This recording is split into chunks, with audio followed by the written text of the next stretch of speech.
नमस्कार। प्रवास साक्षी news network के खास कार्यक्रम विश्व खबरों में आप सभी का स्वागत है। अमेरिका और इजराइल की लगातार 100 दिन से अधिक चली भीषण बमबारी, शीर्ष सैन्य कमांडरों की मौत, तेल आय पर चोट और ढांचागत तबाही के बावजूद ईरान आखिरकार कैसे अब भी घुटनों पर नहीं आया है, यही वह सवाल है जिसने पूरी दुनिया को चौंका रखा है।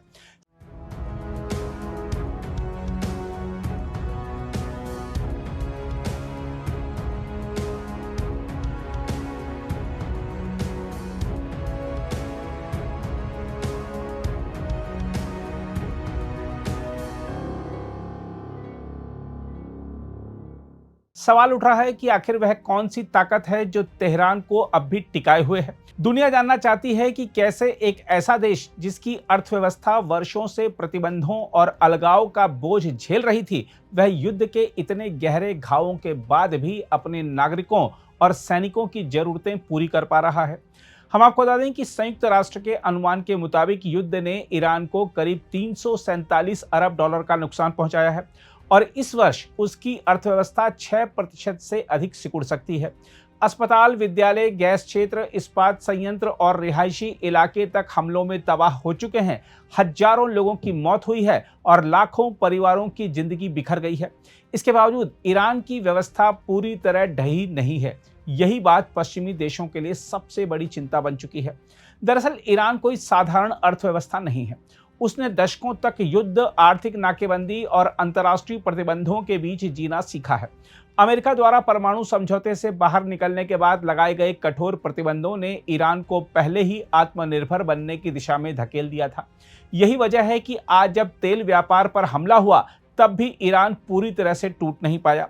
सबसे बड़ा झटका तब लगा जब फरवरी में अमेरिका और इजराइल के संयुक्त हमले के बाद ईरान ने हॉर्मुज जलडमरू बंद कर दिया। माना जा रहा था कि इससे वैश्विक तेल बाजार के साथ साथ खुद ईरान की कमर भी टूट जाएगी, क्योंकि दुनिया के करीब 5वें हिस्से का तेल कारोबार इसी रास्ते से गुजरता है। लेकिन यहां ईरान की वर्षों पुरानी तैयारी काम आई। युद्ध से ठीक पहले तेहरान ने तेजी से तेल निर्यात बढ़ाकर भारी राजस्व जमा कर लिया था। यही भंडार अब उसके लिए सुरक्षा कवच बना हुआ है। ईरान ने केवल तेल पर भरोसा नहीं रखा, उसने छद्म कंपनियों और गुप्त समुद्री बेड़ों का ऐसा जाल तैयार किया था जिसके जरिए उसका तेल निर्यात जारी रहा। कई जहाज समुद्र में अपने संकेतक बंद कर देते हैं और बीच समुद्र में दूसरे जहाजों में तेल स्थानांतरित कर देते हैं ताकि उन पर नजर नहीं रखी जा सके। यह पूरी रणनीति वर्षों से प्रतिबंधों से लड़ते लड़ते विकसित हुई है। तेहरान ने एक और बड़ा दांव खेला। ईरान सरकार ने कृषि, इस्पात और पेट्रो रसायन जैसे कई जरूरी उत्पादों के आयात पर कड़ी रोक लगाई, लेकिन साथ ही उन क्षेत्रों के निर्यात को बढ़ाया जो हॉर्मुज मार्ग पर निर्भर नहीं थे। पाकिस्तान, अफगानिस्तान और मध्य एशिया के साथ रेल व्यापार में अचानक तेजी आई। उत्तरी बंदरगाहों को भी सक्रिय किया गया, जिनका पहले मुख्य उपयोग रूस के साथ व्यापार के लिए होता था। इस रणनीति ने ईरान को पूरी तरह अलग थलग पड़ने से बचा लिया। देखा जाए तो इन सब के पीछे एक पुरानी आर्थिक सोच भी काम कर रही है।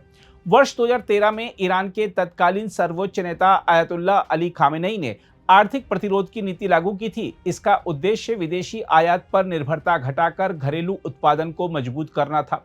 भारी शुल्कों के कारण विदेशी सामान बाजार से गायब होने लगे थे और स्थानीय उद्योगों को जगह मिली।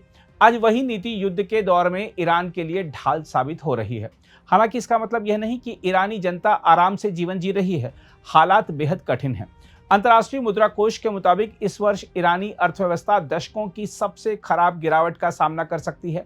मुद्रास्फीति 77% से ऊपर पहुंच चुकी है और ईरानी मुद्रा रियाल लगातार ऐतिहासिक गिरावट दर्ज कर रही है। रोजमर्रा की वस्तुएं आम लोगों की पहुंच से बाहर हो चुकी हैं।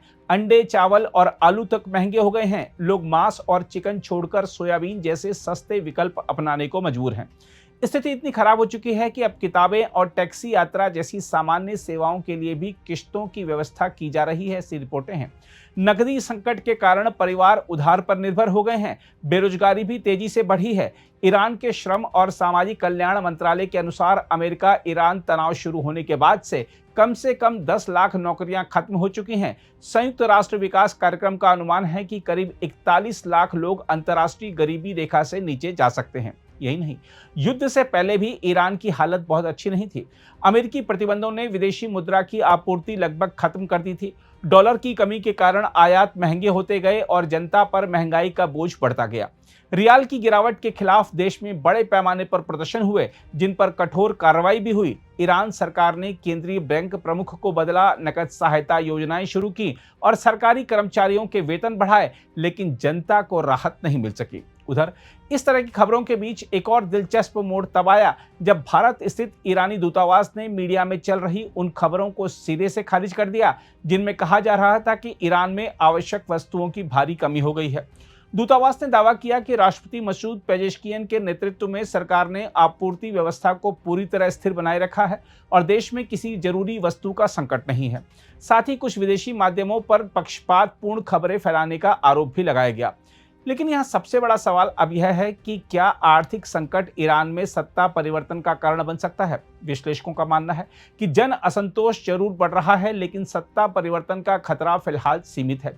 इसका कारण इस्लामी रिवोल्यूशनरी गार्ड का मजबूत नियंत्रण और अमेरिका इजराइल विरोधी भावना का उभार है। युद्ध ने जनता के बड़े हिस्से को सरकार के पीछे खड़ा कर दिया है, फिर भी भविष्य आसान नहीं दिखता। ईरान को अपने ढह चुके ढांचे को फिर से खड़ा करने के लिए भारी निवेश की जरूरत होगी। पश्चिमी देशों में इस बात की चर्चा तेज है कि पुनर्निर्माण के लिए अरबों डॉलर का अंतर्राष्ट्रीय निवेश लाया जा सकता है, लेकिन सवाल अब भी वही है कि क्या प्रतिबंधों, युद्ध और आर्थिक तबाही के बावजूद ईरान अपनी जिद और प्रतिरोध की नीति के सहारे आगे भी टिक पाएगा, या आने वाले दिन उसके लिए सबसे कठिन परीक्षा साबित होंगे। अगर आप भी लेना चाहते हैं देश दुनिया की तमाम जानकारी तो आज ही सब्सक्राइब करें हमारे चैनल को। साथ ही नीचे दिए बेल आइकन को जरूर दबाएं ताकि हर अपडेट आप तक पहुंच सके।